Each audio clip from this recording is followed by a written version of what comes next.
আমি মানুষ চিনতে শিখেছি, তাই তো তোমাদের কাছ থেকে দূরত্ব বজায় করেছি। মেরি জান, এই মনটা শুধু তোমাকে দিলাম, তুমি যত্ন করে রেখে দিও। এই মনের সব অধিকার শুধু তোমার। আজ আর মনে পড়ে না তোমার ওই কথা, আমি ভুলে গেছি তোমার দেওয়া ওই পুরনো ব্যথা। আজ আমি অনেক সুখে আছি, অনেকটা ভালো আছি। প্লিজ আমাকে আর তোমার জীবনে দয়া করে ফিরে যেতে বলো না। আমি নিজেকে চিনতে পেরেছি, নিজেকে বুঝতে শিখেছি। তাই আর আমি সেই স্বার্থপর বেঈমান মানুষটার কাছে ফিরে গিয়ে আবার আমার এই মনটাকে ভাঙতে চাই না। হ্যাঁ, আমি অনেকটা বদলে গেছি, আমি একদম স্বার্থপর হয়ে গেছি। তবে আমি অন্যায় কিছু করিনি। আজকের প্রত্যেকটা শিক্ষা, আমার বদলে যাওয়া, আমার স্বার্থপর হওয়া, এই প্রত্যেকটা শিক্ষা আমি তোমাদের কাছ থেকে পেয়েছি। তোমরা আমাকে শিখিয়েছো কেমন করে বদলে যেতে হয়। তোমরা আমাকে শিখিয়েছো স্বার্থ ছাড়া একটা মানুষের সাথে না চলতে। তাই আমি তোমাদের পথগুলো অনুসরণ করেছি। তাই আজ আমি তোমাদের কাছেই খারাপ হয়ে গেছি। সরি, কারণ তোমরা তো স্বার্থ ছাড়া আমার সাথে চলোনি। তোমাদের প্রয়োজন ফুরিয়ে গেছে, আমাকে টাটা বাই বাই করে দূরে ফেলে দিয়েছো।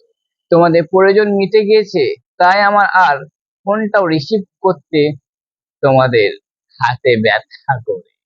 তোমাদের প্রয়োজন ফুরিয়ে গেছে, আমি মানুষ চিনতে শিখেছি, তাই তো তোমাদের কাছ থেকে দূরত্ব বজায় করেছি। তাই তো আমি আর অকারণে তোমাদেরকে হাই হ্যালো করি না। তাই তো আমি আর অকারণে তোমাদেরকে ফোন করে বিরক্ত করি না। তাই তো আমি আর অকারণে তোমাদের বাড়িতে গিয়ে আড্ডা দিই না। কারণ তোমরা আমাকে শুধু প্রয়োজনে ব্যবহার করছিলে।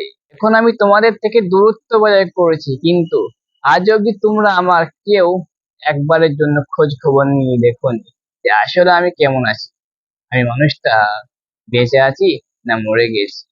আমি মানুষটা কেন তোমাদের খোঁজ খবর নিচ্ছি না, কেন তোমাদের বাড়িতে যাচ্ছি না, এটাও তোমরা জিজ্ঞেস করার প্রয়োজন মনে করো না।